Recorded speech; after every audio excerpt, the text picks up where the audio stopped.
Muy buenos días a todos. Si os parece, vamos a dar un par de minutitos de cortesía y comenzamos.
Bueno, pues si os parece, vamos a ir comenzando y mientras se van conectando el resto de participantes. Muy buenos días a todos, como os decía, bienvenidos a este webinar. Esperamos una vez más poder ofrecer contenido de valor en el ámbito de la renta fija. Soy Beatriz Franganillo, responsable del negocio institucional del canal institucional de Santa Lucía Asset Management, y hoy me acompaña Luis Merino, responsable de renta fija, mixtos y fondos de fondos en la gestora. Antes de nada, permitirme 30 segundos para poneros al día sobre quiénes somos, sobre Santa Lucía Asset Management, aunque la gran mayoría ya nos conocéis. Bueno, somos un grupo independiente de entidades financieras con más de 4.300 millones en activos bajo gestión, de ahí en torno al 40% pertenece a productos de renta fija, con un equipo ya por encima de las 35 personas en la gestora. Y bueno, pues nuestros gestores tienen la libertad dentro de las políticas de inversión de sus mandatos para crear bueno, pues sus carteras y la capacidad real de invertir en el largo plazo, y por tanto pues son muy flexibles para poder aprovechar las oportunidades que nos ofrecen los mercados, que como ya sabéis en renta fija cada vez están más limitadas esas oportunidades. Aquí tenéis, bueno, pues en esta diapositiva veis al equipo, es un equipo muy senior bueno, pues que realmente se dedican a seleccionar las emisiones dentro de cada uno de los fondos. Bueno, el responsable del equipo, como también ya conocéis, es Luis Merino, con más de 25 años de experiencia. En su última etapa, bueno, pues fue cerca de 20 años director de renta fija en CaixaBank Asset Management.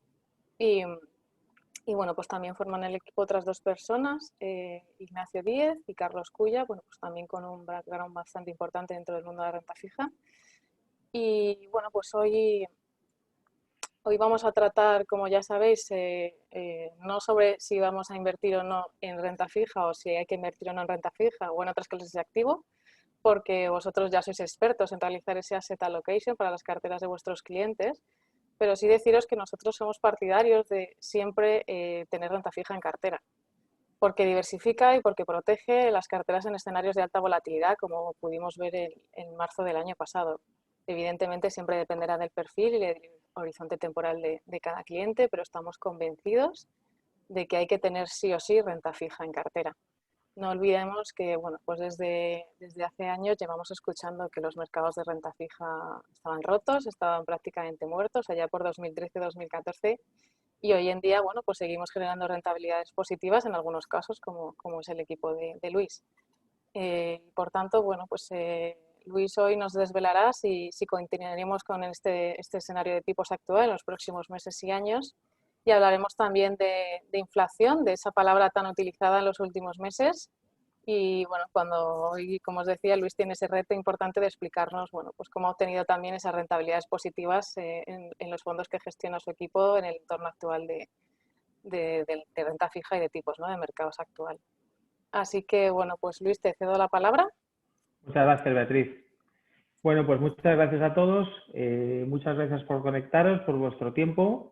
Vamos a intentar en máximo una hora, pues, bueno, contaros un poco cómo vemos el mundo y cómo vemos el mercado de renta fija y cómo vemos un poco todo lo que ha comentado antes Beatriz, ¿no? Bancos centrales, inflación, etcétera. Entonces, este gráfico resume muy bien un poco el punto central, ¿no? La encrucijada en la cual nos encontramos, y sobre todo la Reserva Federal, de Jerome Powell, donde pues un poco está jugando, hay una especie de castillo de naipes, el juego este de ir quitando piececitas y a ver si no se te desploma todo el chiringo, ¿no? Es decir, al final, un poco el resumen de nuestra visión es cómo los bancos centrales, o sea, el reto que tienen bajo nuestro punto de vista los bancos centrales en el contexto actual es cómo los bancos centrales van normalizando o anuncian una normalización de sus políticas monetarias sin, por un lado, digamos, estropear el rebote económico y, por otro lado, tratando de controlar la inflación, ¿no? O sea, es un poco ese equilibrio inestable, este gráfico. Por un lado, tenemos los datos, puros datos, donde la Reserva Federal, por ejemplo, ha revisado el alza del crecimiento al 7% este año y su indicador favorito, que es el Personal Consumer Spending, pues hasta el 3%. Esos son datos, ¿no? Y con el IPC al 5%. Por otro lado, cómo va comunicando, ¿no? Aquí yo un poco tengo la tesis de que los bancos centrales han pasado de querer ser predecibles a introducir ambigüedad en el mercado. Ese es el problema que tenemos ahora mismo, ¿no? Es decir, los bancos centrales en los últimos años trataban de ser muy predecibles en lo que iban a hacer. Sin embargo, la introducción de una tasa de inflación media, ¿vale? Como hizo la Fed, Flexible Average Inflation Target, FAIT, este famoso, lo que te dice es, oye, voy a tener una inflación del 2 como media, ¿vale? Pero no me ha dicho en cuántos años. ¿En 2 años? ¿En 20? ¿En 40? ¿Cuál es la media? ¿Cómo la calculas? Entonces, ese ruido que metes en el mercado es lo que está provocando un poco la volatilidad que está teniendo, especialmente la curva americana, donde repuntó mucho en marzo, luego ha vuelto a caer, está en la zona del 1,5, no sabe un poco para dónde tirar. O sea, es decir, cómo nos va anunciando lo que es el tapering, cuándo va a empezar, cuál es nuestro escenario central, un poco por centrar el tiro. Pues nuestro escenario central es que este año va a empezar a anunciar que va a hacer un tapering. De hecho, ya el programa este que pone aquí, Winding Down, es un pequeño programa de crédito de corporativo que ya empezó a vender. Pero bueno, el mercado no le da importancia porque es muy pequeño. Entonces, este año anunciar tapering y el año que viene podemos ver alguna subida. Bueno, el año que viene ya, efectivamente, la implementación del tapering, es decir, dejar de comprar. Y la duda es si a finales del año que viene o a principios del 2023 ya empezamos a ver subidas de tipo. Entonces, también nos gusta traer un poco ciertos comentarios, pues como el de Larry Summers, donde dice que ahora mismo tenemos un riesgo de cierto recalentamiento de la economía y tenemos unos mercados que de momento están cotizando un poco price to perfection, ¿no? Cotizando el mejor de los mundos, los activos de riesgo, y bueno, pues ahí vamos a identificar algunas pequeñas burbujas que hay, sector inmobiliario, sector, bueno, activos financieros, etcétera, etcétera, que están alimentados por los tipos de interés ultra bajos. Entonces, ¿cómo vemos ahora mismo la situación económica global? Pues vemos una situación con fuerte recuperación, eso no es una novedad. Ahora pondremos algunos datos pues, del Banco Mundial, etcétera, en la zona del 6% de crecimiento global, liderado por las economías desarrolladas versus emergentes. Vemos un poco ese gap. Vemos políticas monetarias y fiscales todavía muy expansivas. Es decir, aquí el famoso debate de, oye, no, es que la inflación es temporal, es que hay un efecto base, que es el discurso de los bancos centrales, el que el mercado ha comprado, tiene un poco la réplica o el challenge de, vale, ¿por qué me tengo que creer que la inflación va a bajar del 5 al 2 en Estados Unidos? Que es lo que nos ha dicho la Fed el otro día, ¿no? Tienes en el 5, va a bajar al 2. Cuando van todavía a desplegarse políticas fiscales y monetarias muy laxas. A mí eso es un poco lo que no me acaba de cuadrar, ¿no? O sea, la Fed te cuenta una historia, el mercado se lo cree, ¿vale? Pero realmente la inflación irá al 5 al 2, si vemos o bien un endurecimiento de la política monetaria o política fiscal, o vemos pues una desaceleración, ¿vale? Si no, pues nosotros particularmente no lo compartimos. Entonces, tienes algo estructural. En Europa va a empezar ahora los fondos estructurales, pero no ha empezado todavía. A mí me estás diciendo que es temporal, ¿no? Pero es que esto es permanente. La política fiscal es permanente.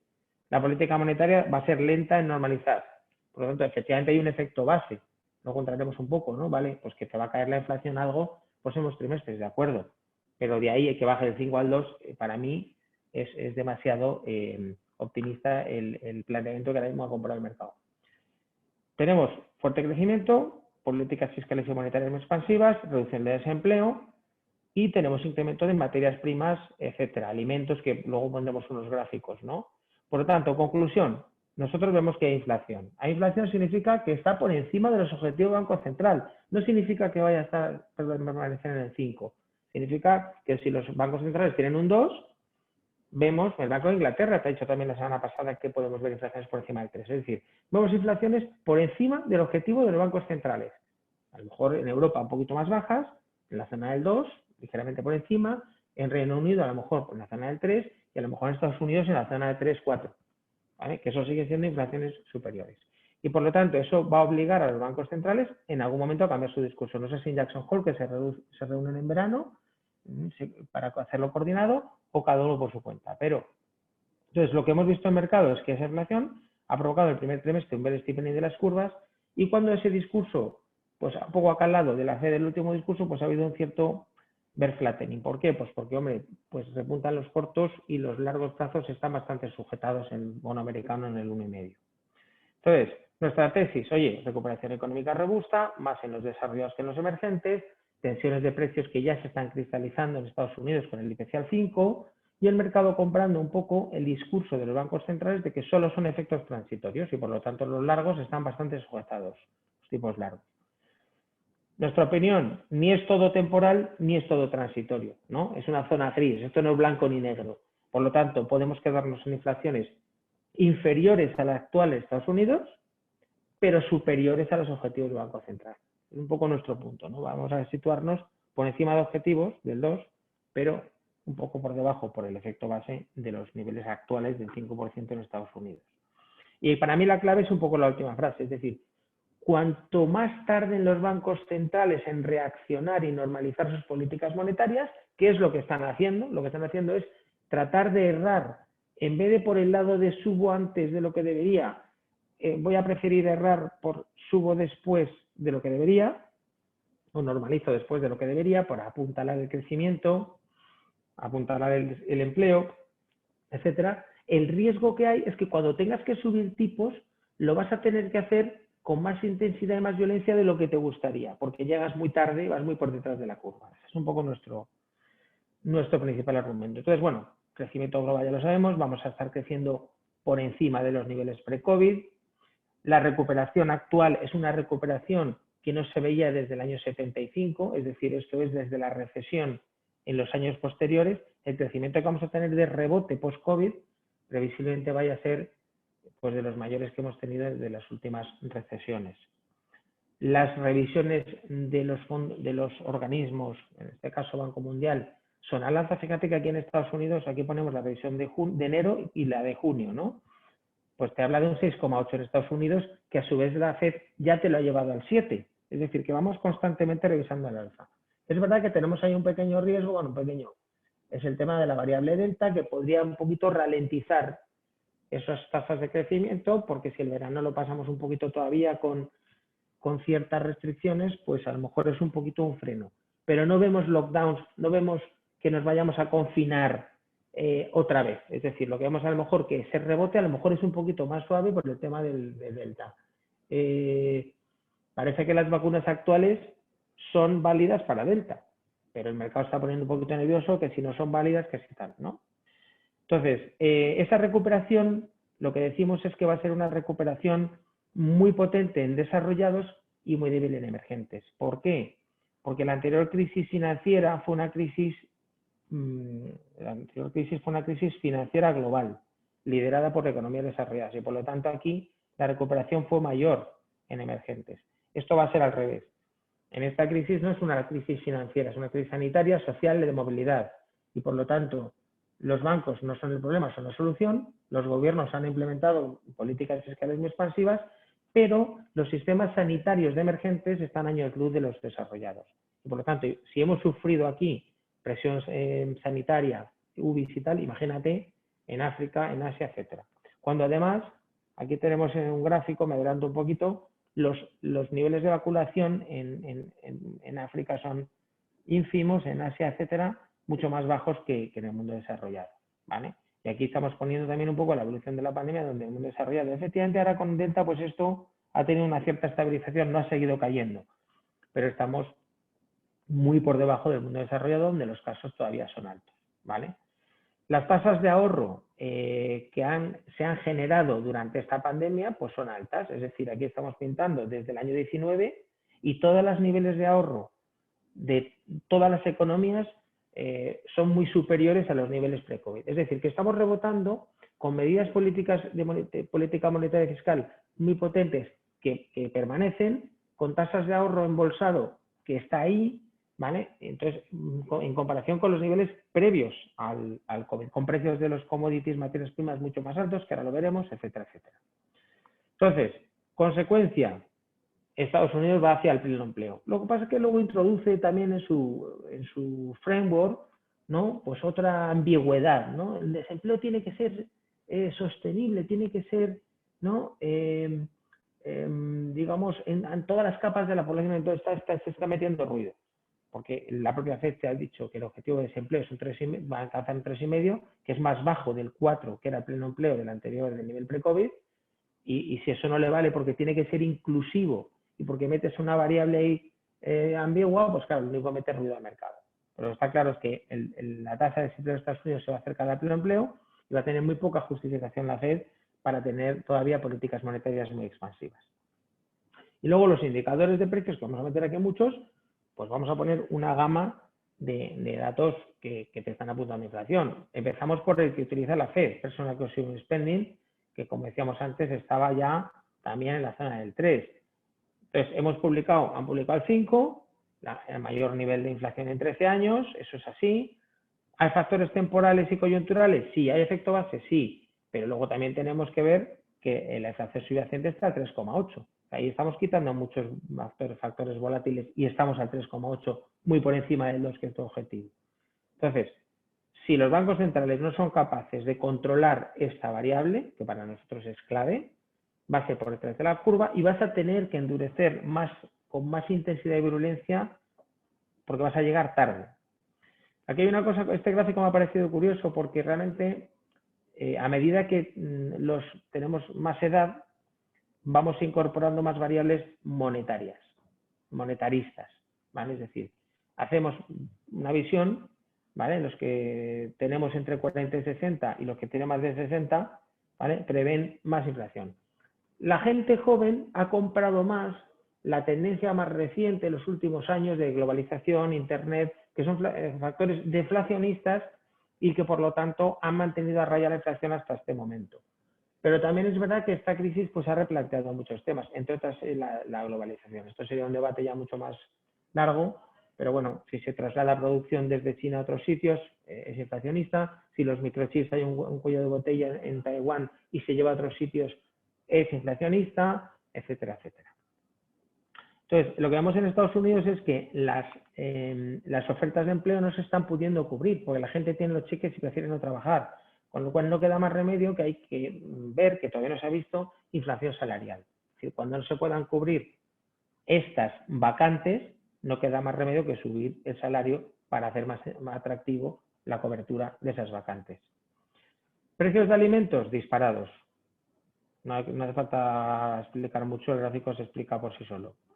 Precios de vivienda, pues tenemos unas burbujas importantes. No es que lo diga yo, lo han dicho miembros de la FED, Bullard, el miembro de la Federal Rosengren de Boston, de San Luis, etcétera. O sea, hay miembros de la FED que te están diciendo, ¿tiene sentido que siga bajando los tipos hipotecarios en Estados Unidos cuando tenemos unas burbujas importantes, último precio de subida en torno al 14% que se ha publicado ayer, etcétera? Entonces, aquí estamos anticipando precios de subidas de vivienda de doble dígito, pero muy doble dígito, es decir, 15, ya no es que sean 10, ¿vale? Eso por un lado, ¿no? Por otro lado, precios industriales, precios de energía, precios de materias primas, etcétera, etcétera. Pues eso, pues tenemos subidas de un 72% de metales, de commodities, el crudo está por encima, sigue por encima de 70, etcétera, etcétera. Y aquí ponemos, bueno, diferentes componentes. PMIs disparados, PMIs manufactureros disparados de input prices y output prices. Servicios, pues en el mundo desarrollado y en Estados Unidos despuntando. Es decir, miremos los indicadores que miremos. Este es un dato que se publicó hace unos días. Precios de exportación en Estados Unidos subiendo un 17,4%. Entonces, efectivamente, son cosas podemos decir, no, esto es temporal, vale, pero estamos metiendo muchos factores inflacionistas en la ecuación. Precios de commodities, la subida que hemos tenido ahora en el 2020, pues es una subida en este periodo, ¿vale?, de recuperación, pues también muy superior a otros ciclos económicos. Hemos hablado de Estados Unidos, ¿vale?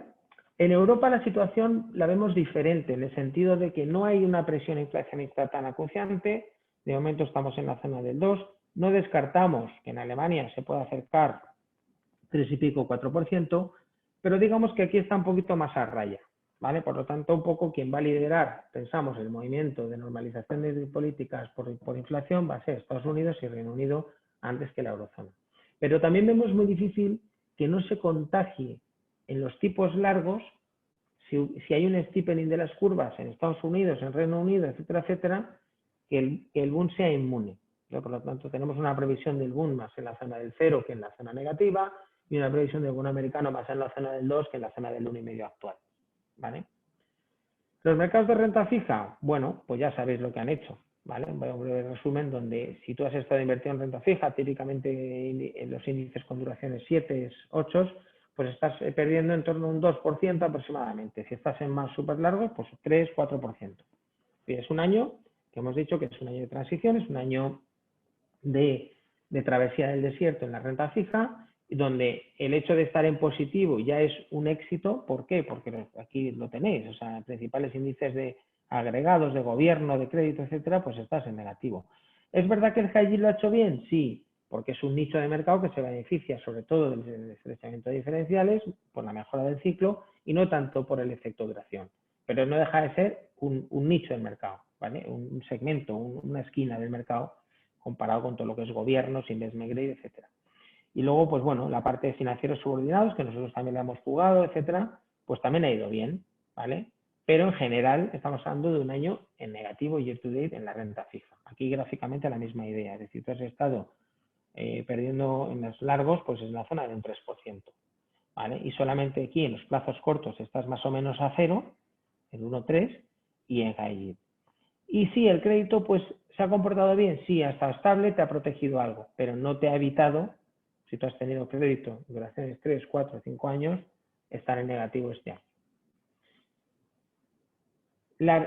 Empezando por los gobiernos, ¿vale? Un poco ya entrando en la renta fija, ya clases de activo. Gobiernos, pues hombre, lo que está viendo es un efecto crowding out aquí, porque toda la liquidez que hay, ¿vale?, de los bancos, pues se está focalizando en la compra de deuda.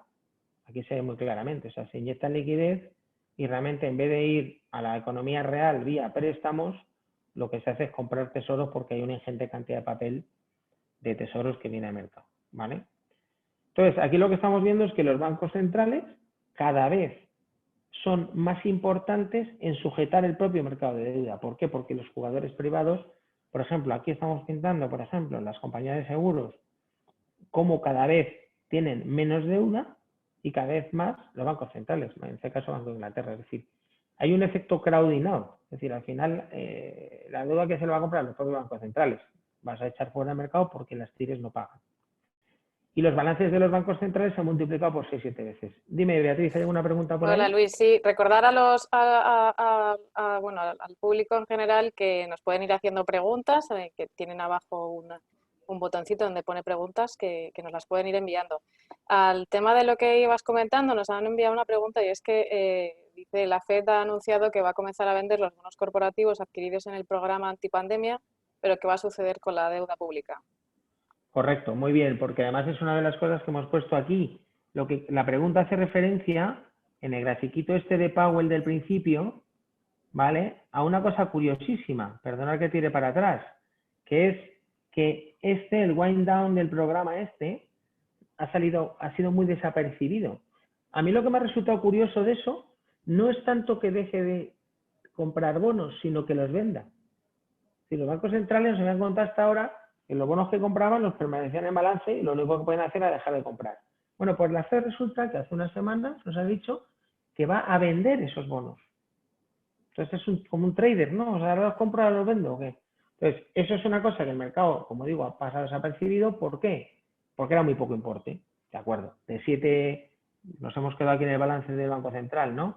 De 7 trillones, pues bueno, también de una parte pequeña, entonces no le presta atención. Pero a mí el detalle se me parece interesante, es decir, oye, que es que vende bonos, ¿vale? Que es lo que comenta la pregunta esta. Entonces, la pregunta hacía referencia, ¿no?, al programa este, vale, como minoritario, pero luego el elefante, the elephant in the room que dicen, ¿no? ¿Qué es? La deuda pública, efectivamente, la deuda pública. Entonces, nosotros pensamos que en Estados Unidos se va a liderar un poco el famoso tapering, que es dejo de comprar deuda pública.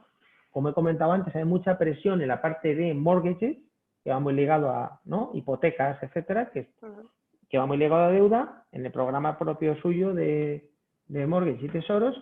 ¿Por qué? Porque cada vez más voces en la Fed están alertando y están diciendo, oye, ¿es necesario que sigamos comprando hipotecas y bajando los tipos hipotecarios cuando están creciendo los precios de la vivienda al 15%? No es que lo diga yo, es que lo han dicho varios miembros de la Fed. Entonces, va muy ligado el programa de tesoros con respecto al de mortgages. Pero claro, tenemos un problema, que es que los planes fiscales, especialmente en Estados Unidos, tan brutales, suponen un aluvión de papel a mercado. Entonces, ¿cómo vas a casar? Por eso sale a Powell ahí, ¿no?, con las piezas estas que no sabes un poco cómo casar. ¿Cómo casar el papelón que te viene de bonos de tesoros por los planes fiscales? Tanto en Estados Unidos es más importante sobre el PIB, pero en Europa también, que ya estamos viendo bonos de Unión Europea empapelando, con dejo de comprar los bonos de más. O sea, claro, ahí tienes esa transición que decimos, ¿no? Porque va a venir más papel del que había de bonos de tesoros, ¿vale? Entonces, este balance de la Fed y del ECB, que ha multiplicado por 6-7 veces en los últimos años, ¿vale? Prácticamente el grueso de esto es tesoros. Ahora ponte tú a decir, ¿no?, que dejas de comprar. No te digo ya vender, porque eso creo que no lo harán aquí. Pero claramente ese es el reto que tenemos en el mercado. Es decir, esa transición, pero claro, tienes también muchas presiones políticas porque no creo que los gobiernos estén muy contentos de que los bancos centrales dejen de financiar su deuda. ¿Vale? Eso es un tema importante. Pero bueno, por responder a la pregunta, el calendario nuestro es ese. Es decir, que te anuncia tapering este año, lo implementa el año que viene y suben tipos. Pues esos son los pasos lógicos, ¿no? En el 2023 o finales de 22 ya tendrían las primeras subidas de tipo.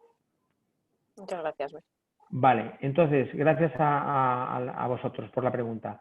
Entonces, en el caso del mercado inglés, aquí estamos poniendo, bueno, nosotros, por ejemplo, luego veremos posiciones. Tenemos posición corta en el 5 años americano, previendo subidas más intensas que lo que descuenta el mercado. Tenemos posiciones cortas en gilts, 10 años inglés, previendo que sea el Banco Central que a lo mejor lidere ese proceso de normalización, porque el Banco de Inglaterra tiene que, cuando supera la inflación del 3%, llevar una carta al Parlamento explicando por qué, ¿vale? Y solo tienes ese objetivo y no tienes tanta contaminación política, etcétera. Entonces, por ejemplo, el mercado de gilts, el supply pues va a ser brutal. Es decir, la oferta, ¿vale?, en 2022, pues fijaros, ¿no?, comparado, o sea, es brutal. La oferta de bonos va a ser brutal en todos los países desarrollados. En el caso de la Fed tenemos este movimiento donde, por ejemplo, emitió un nivel récord de 372 billones y esto no ha hecho más que empezar, ¿vale?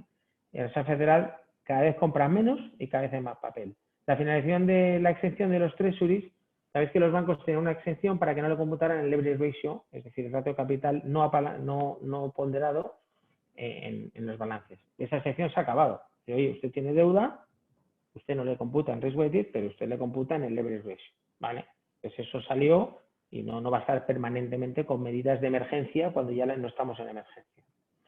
Entonces, nuestro posicionamiento en función de lo que hemos explicado hasta ahora, de la inflación, bancos centrales y tal, ¿cuál es?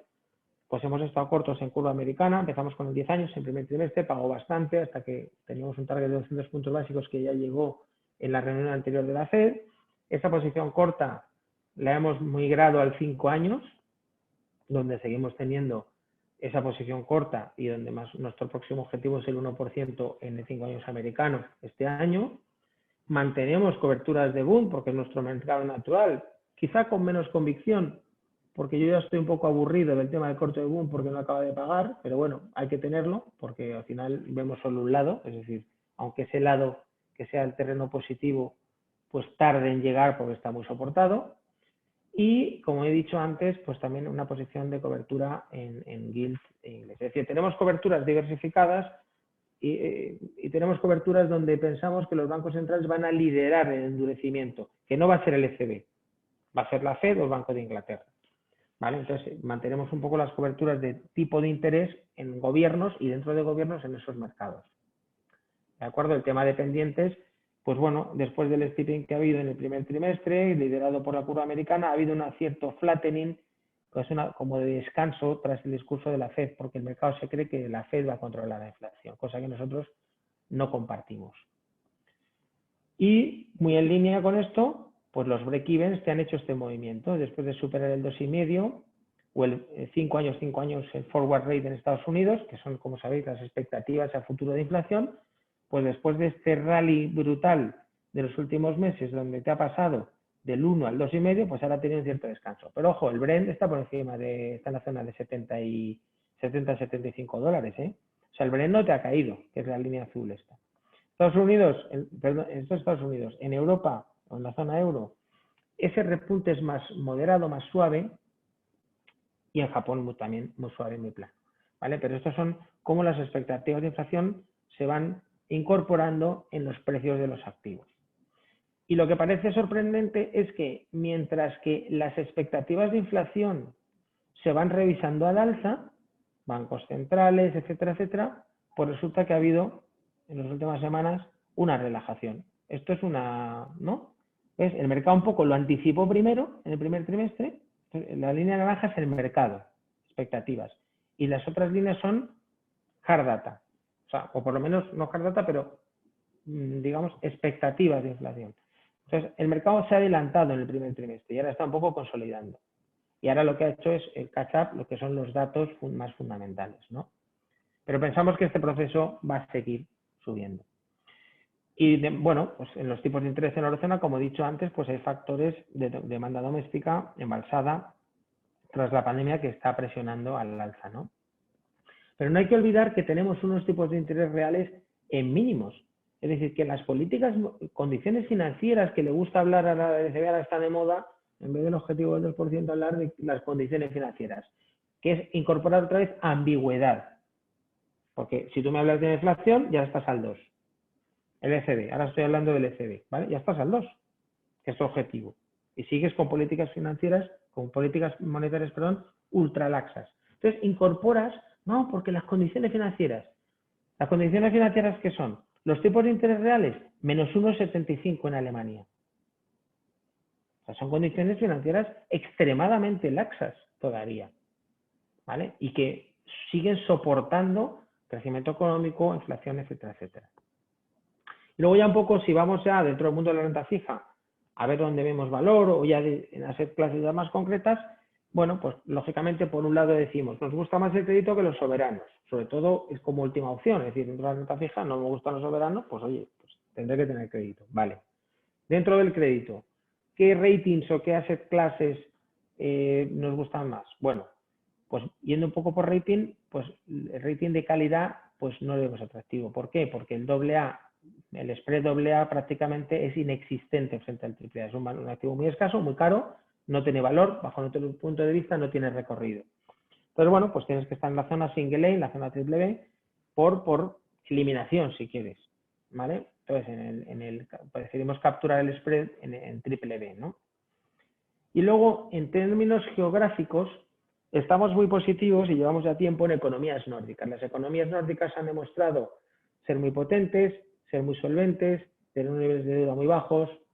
Dinamarca, pues 30% de tasa de PIB, que soporta muy bien tanto los bancos, las familias, las empresas, y ha podido ser una parte, o es una parte, digamos, dentro de las carteras de fondo armario, estable, sólida, poca volatilidad, etcétera. Aquí tenemos un gráfico que me gusta, porque es, oye, niveles de deuda pública. Dinamarca estamos en un 30, fijaros, Dinamarca para 2021, pues mira, estamos aquí en un 40%, Suecia, Holanda, Alemania, etcétera, ¿no? Hay países, entonces eso lo estamos jugando con bancos nórdicos, es decir, tenemos Swedbank, tenemos SEB, tenemos Danske, tenemos Nykredit, etcétera, etcétera, ¿no? Típicamente subordinado porque el senior no paga mucho. Entonces, oye, ¿me gusta la economía? Sí. ¿Es una economía solvente? Sí.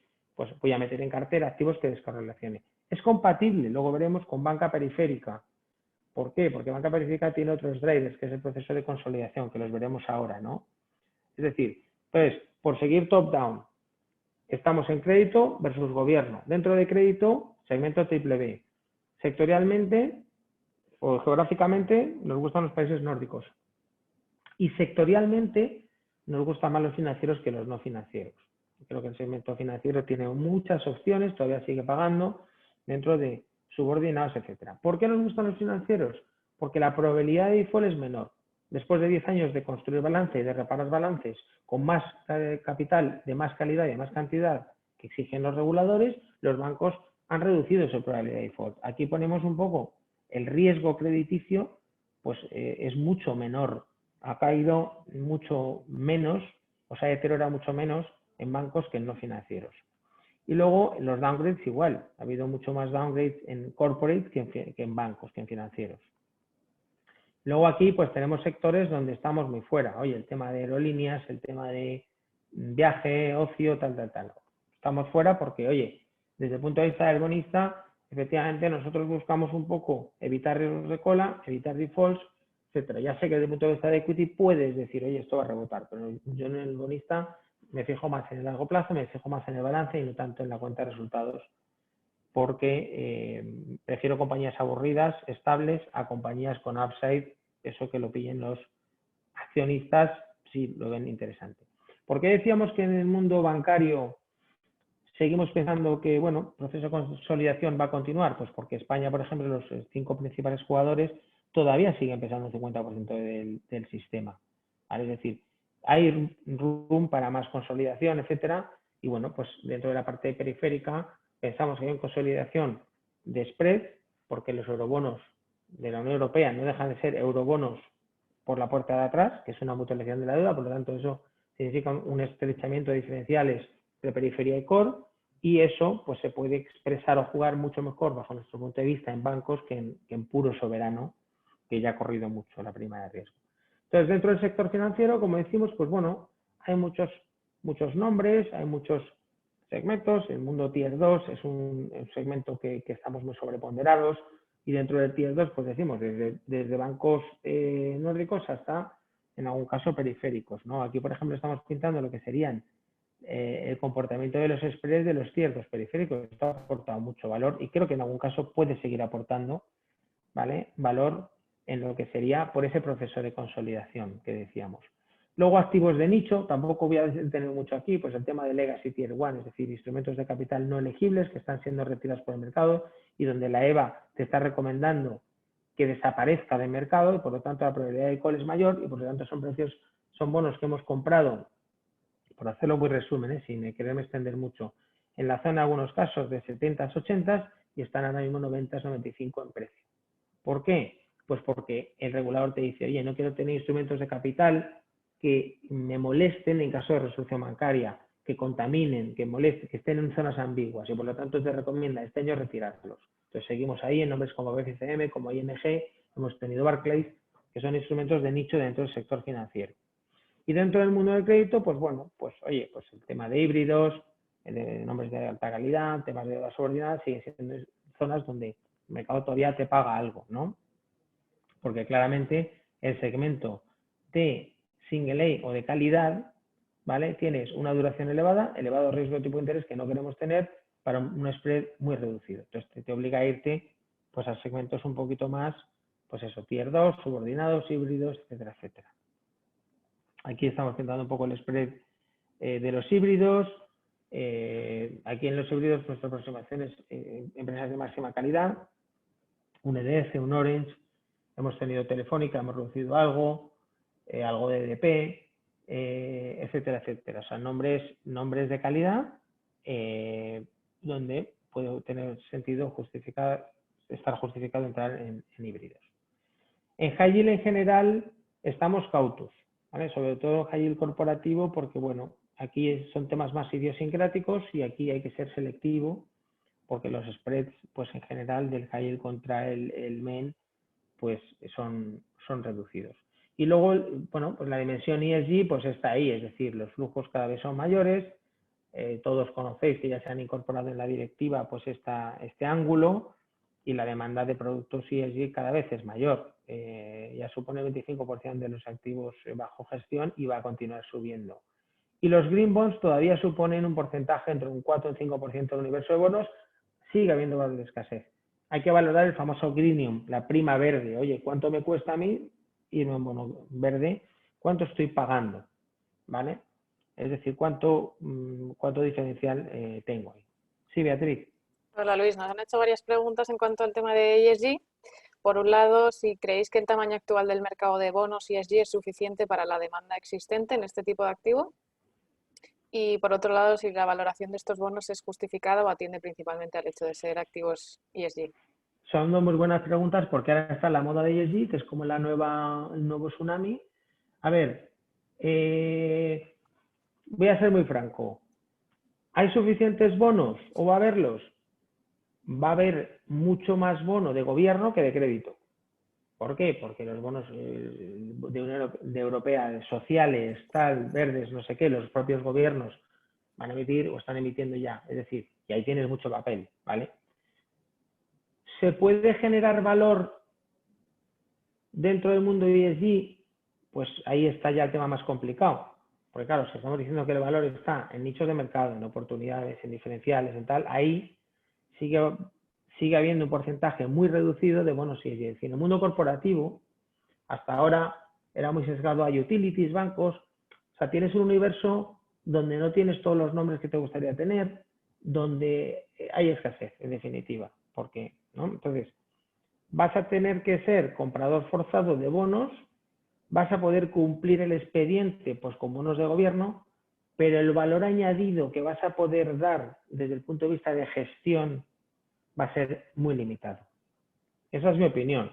Nosotros nuestra aproximación aquí es, oye, me tiene que gustar el nombre primero, le aplico la capa Green Bond o ESG, hemos estado sobreponderados desde hace tiempo porque tenemos más de F5, tenemos a lo mejor un 10 en bonos verdes, pero el valor va a seguir siendo escaso. Y luego la segunda parte de la pregunta era, oye, esa prima, pues hay caso por caso, porque nuestra sensación es que el bono ya sale algo más caro, está algo más caro que el marrón, por decirlo de alguna manera, ¿no? Que es el famoso greenium o prima verde. Hay que ir caso por caso. Es verdad que esa prima verde puede aumentar, con lo cual tú puedes comprar un bono hoy más caro que un bono marrón, un green bond, y esa prima aumentar por escasez, es posible, ¿vale?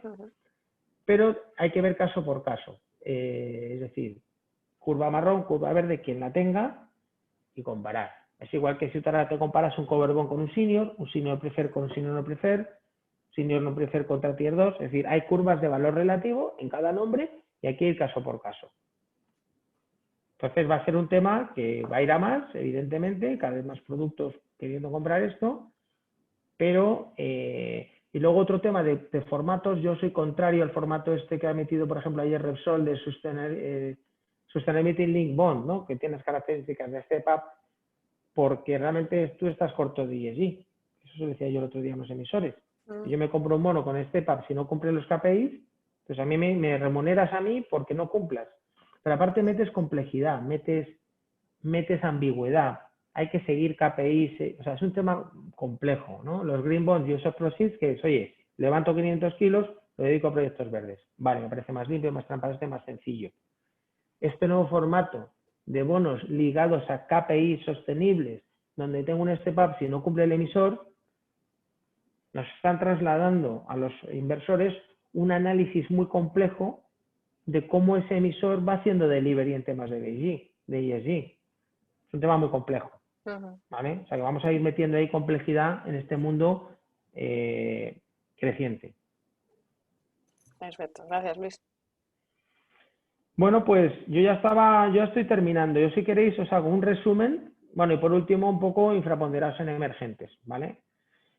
Si queréis os hago un pequeño resumen del posicionamiento y si queréis alguna pregunta más, pues encantado. O hablamos un poquito luego al final, Beatriz, pues unas pinceladas de producto y demás. Entonces, El posicionamiento que tenemos en las carteras, como he ido apuntando anteriormente, es corto en duración, hemos bajado a 2,25 porque tenemos esas coberturas que decíamos. En spread duration habíamos estado en 4, hemos bajado a 3,25, en los fondos cortos estamos en 0,7. Como digo, las coberturas de tipo de interés distribuidas, repartidas entre Reino Unido, 10 años, Alemania, 10 años, 5 años americano y algo del 10 americano. De liquidez, pues bueno, estamos un poquito más holgados, pues a la espera de oportunidades, porque esto es un mercado de oportunidades, de ir viendo lo que va saliendo caso por caso. Seguimos manteniendo una posición de Steepening 5-10 con futuros en Alemania, que eso, bueno, de momento no ha pagado mucho, pero está ahí. Hemos abierto una posición larga de dólar a niveles de 1,22 porque pensamos que ese diferente ritmo de bancos centrales en teoría favorece una revalorización del dólar, como se ha visto tras el discurso de la Fed, donde se ha ido de 1,22 a 1,19 actual. Por lo tanto, ahí tenemos una pequeña posición largo de dólar. Ojo, largo de dólar, hemos comprado los bonos en dólares, los tenemos ahí. O sea, tampoco nos molesta. Bonos flotantes, de bancos de calidad, etcétera. Bueno, es un tema en los largos, insisto. En los fondos cortos no, porque esto te mete volatilidad. Seguimos fuera de Reino Unido, fuera de Irlanda. Y luego en periferia, como decíamos, estamos positivos, sobre todo en bancos, no tanto en gobiernos. Los gobiernos en los cortos plazos, cuando ha habido que jugarlos en cortos plazos italianos, lo hemos jugado agresivamente, pero ahora no pensamos que sea un momento donde haya excesivo valor en las primas de riesgo. Y aun habiéndolo, que es debatible, creemos que eso se cristaliza mejor o se captura mejor en bancos. Y luego en el parte de crédito, pues hemos dicho, no, pues seguimos diversificados, queremos tener una gran variedad de nombres, de sectores, buscando oportunidades puntuales en mercado, fuera de momento de los sectores vulnerables, aerolíneas, hoteles, consumo, industriales, viaje, a pesar de que la situación económica está mejorando, no compensa porque los spreads en general son estrechos. Bajo nuestro punto de vista no compensa ese riesgo. El petróleo reducido, sobrepondera en bancos, hay una amplia variedad, lo que estamos muy fuera es de cover bonds porque no pagan, y pues sobre todo la beta la tenemos con subordinados, algo de híbridos, donde hemos reducido últimamente algo de AT1 híbridos, ¿vale? Y luego green bonds pues seguimos incrementando en la medida de lo posible. High yield algo cautos, algo de exposición como proxy de high yield en loans, en fondos diversificados, etcétera, y bastante fuera de emergentes o infraponderados. Este es un resumen de nuestro posicionamiento. Si quieres, Beatriz, Sí, comentar... hay algunas preguntas más, si te Sí, parece. Las sí, hacemos y luego adelante. ya comentamos el tema de Muy los bien. fondos. Por un lado, dicen que si habéis llevado a cabo algún cambio de estrategia en las carteras motivado por los cambios en las expectativas de inflación, si hay posiciones en bonos ligados a inflación en cartera y consideráis este activo interesante en el contexto actual. Muy bien. Es muy buena pregunta porque, claro, el debate de los inflation link es un activo que claro que lo consideramos y claro que lo miramos. Lo que pasa es que no lo hemos jugado porque para comprar inflation link tienes que pensar que las expectativas de inflación, ¿vale?, son menores a las que tú crees en el mercado. Es decir, que tú crees que va a haber unos break-evens mayores de los que realmente compras en mercado. No es tan obvio decir, no, como va a subir la inflación, compro ligados a inflación. No es tan sencillo, porque ya estás comprando las expectativas en el mercado. Entonces, como el movimiento ha sido tan rápido en marzo, nosotros ese movimiento lo hemos jugado más con la cobertura del 10 años americano, a otra, es decir, venta de futuros 10 años, ¿vale? Y eso nos fue muy bien en el primer trimestre del año, donde el diferencial casi amplió a 200. Entonces, ¿cuál ha sido el cambio de estrategia? Respondiendo a la pregunta, pues eso, es decir, oye, del 10 años americano al 5, porque el 5 te recoge más endurecimiento de políticas monetarias, tapering y subidas más intensas en el año 2022-2023 de las que predecía el mercado. O sea, eso lo estamos jugando con el 5 años americano. Y el tema de inflexion yield lo seguimos mirando. Tenemos alguna exposición puntual, pero no es un activo que hayamos entrado por lo que decíamos. ¿Por qué? Porque tendrían que caer mucho las break-evens para que los consideráramos atractivos. Han empezado a caer un poquito, entonces ahí puedes entrar y si lo cubres, pues puedes tener largo de break-even directamente. Entonces, es algo que seguimos, pero que no hemos entrado. Y la otra pregunta era eso, cómo hemos hecho la estrategia, ¿no? Y el tema de los inflation link. Sí. Luego nos preguntaban si en el fondo de renta fija a corto plazo, Santa Lucía Renta Fija a corto plazo, se utilizan derivados para la gestión de la duración. Vale, es buena pregunta. Aquí tenemos un poco la gama, ¿no? Entonces, dentro del corto plazo, A ver, dentro del corto plazo, en principio, la utilización de derivados es mínima y marginal. Es decir, me explico. Todas las estrategias que he ido comentando, de coberturas, de con futuros, etcétera, son estrategias que se han implementado en los largos, es decir, en renta fija y en la dinámica, ¿vale? Y en los pensiones largos, etcétera, que aquí pues no hablamos de las pensiones. En el corto plazo, básicamente, es tener una cartera de contado, con carry, buscando oportunidades, muy centrada en crédito, etcétera. Recientemente, sin embargo, hemos hecho una pequeña cobertura con futuros, pero insisto, es muy marginal. Es decir, estos fondos, como el regulador te acota la duración entre 0 y 1, la variable de duración no es tan importante como en los otros. Entonces aquí realmente las coberturas van a ser siempre marginales. ¿Vale? Hemos estado muchísimo tiempo sin ningún derivado, cero, y recientemente, como digo, hemos hecho una pequeña cobertura con Bobel, pero muy poquito. Vale. A lo mejor te supone 0, no llega a 0,10. O sea, a lo mejor la cartera de contado estás en 0,8, 0, casi 9, y a lo mejor ahora estás en 0,7, pero vamos en 0,8 a 0,7 más o menos. Esa es la cobertura que tenemos, es muy poquito. ¿Por qué? Porque pensamos que el Bobel a menos 0,65, menos 0,70, solo tiene un lado, que es subir. Entonces, me cubro de eso, pero no es algo que sea determinante en el fondo ni que juegue ese fondo a esa estrategia. De hecho, hasta ahora ya no se había hecho, ¿no? No se había hecho Nunca. nada. Esto ha sido súper reciente ahora, pero Vale. muy poquito. O sea, que no va a ser nunca ni algo que le vaya a aportar volatilidad al fondo, ni algo que le vaya a suponer algo material.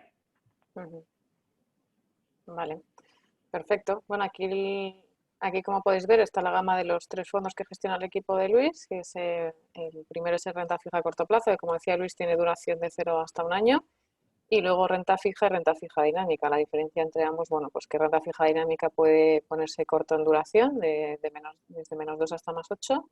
Renta fija puede estar hasta de 0 a 8 años, tampoco han llegado a ese nivel nunca, de los 8 años, suelen estar en torno a niveles del 2, 3. Y luego, bueno, pues también evidentemente la diferencia viene por la calidad crediticia, ¿no? Y también, bueno, por la parte de renta fija dinámica se toman posiciones, digamos, con una mayor ponderación, ¿no? Que hay más diversificación en los otros dos productos. Luego, como podéis ver ahí, bueno, pues renta fija a corto plazo, un fondo con 5 estrellas. De hecho, últimamente ha habido algo de entradas en cuanto a volumen, en cuanto a patrimonio, estamos cerca de los 250 millones. Y las comisiones de gestión, pues la verdad es que muy competitivas, porque están en 0,10, con lo cual, bueno, pues todo suma, ¿no? A la hora de generar rentabilidades positivas. Aquí de Visa, por ejemplo, lo que comentaba antes, es decir, no hemos utilizado Visa tampoco, ni es algo que vaya a ser crítico, es algo más táctico, más que estructural, pero hemos entrado con un 1%, pero solo en los largos, no en el corto. ¿Vale? Es decir, en el corto siempre es un producto con menor volatilidad, siempre es un producto donde las posiciones de futuros, de divisas, va a ser siempre o cero o marginal. Y luego, bueno, pues en la siguiente diapositiva aquí podéis ver cómo realmente, bueno, pues el equipo sí ha conseguido este año tan complicado, pues el generar esas rentabilidades positivas en este entorno de tipos y de mercado, ¿no? Con, bueno, con alfas muy positivas frente a índices y rentabilidades en absoluto también positivas, ¿no? Las tenéis ahí marcadas en amarillo. Y luego, bueno, pues mostraros un gráfico en el que frente a competencia como el renta fija a corto plazo, bueno, pues nos gusta enseñar cómo en el marzo del año pasado, bueno, pues se produjeron esas caídas en mercado, que prácticamente, bueno, pues el mercado de renta fija se rompió y es un fondo que, bueno, pues hizo su máximo drawdown en toda la historia del fondo, cayó cerca de un 2%, pero que, bueno, pues lo recuperó de forma consistente en los siguientes meses para cerrar el año pasado pues cerca de un 0,8% arriba y bueno, pues como veis este año pues la tendencia es muy consistente al alza y bueno, pues la verdad es que es una solución, ¿no? Para aquellas o puntas de tesorería en algunos casos como en corporates o en direcciones financieras o en la parte de liquidez de clientes o de productos, ¿no? Como de fondos de inversión. Y luego, bueno, pues os hemos incluido también, ahí tenéis un detalle de todos los fondos, pero bueno, eso es simplemente para que lo tengáis. Y, y bueno, por nuestro lado yo creo que también hacer hincapié en la parte de, bueno, pues que remarcar que ser una gestora española frente a una gestora internacional, pues no, lo que yo creo que nos suele aportar es que nuestros productos se distribuyen en menos países, con lo cual, bueno, pues a veces no perdemos esa flexibilidad de fondos bueno, pues que tienen volúmenes mucho más grandes por estar distribuidos en muchos más países y que al final pues no tienen esa capacidad o esa flexibilidad, ¿no? Como este fondo que tiene en torno a unos 250 millones de acceder a diferentes tipos de emisiones, ¿no? Y luego, bueno, pues también deciros la transparencia y la cercanía, como veis estáis hoy aquí con Luis, con el gestor. Y bueno, pues nada, os enviaremos la documentación en los próximos días. Si tenéis cualquier duda, ya sabéis dónde estamos. Y nada, por nuestra parte, pues encantados de ayudaros en lo que esté en nuestra mano. Y muchísimas gracias, Luis, por tu tiempo. Pues nada, agradeceros a ti, Beatriz, a todos los asistentes vuestro tiempo y nada, para lo que necesitéis, como decía Beatriz, la ventaja es un poco la transparencia, cualquier duda pues que tenemos y para lo que necesitéis, pues encantado. Fenomenal, pues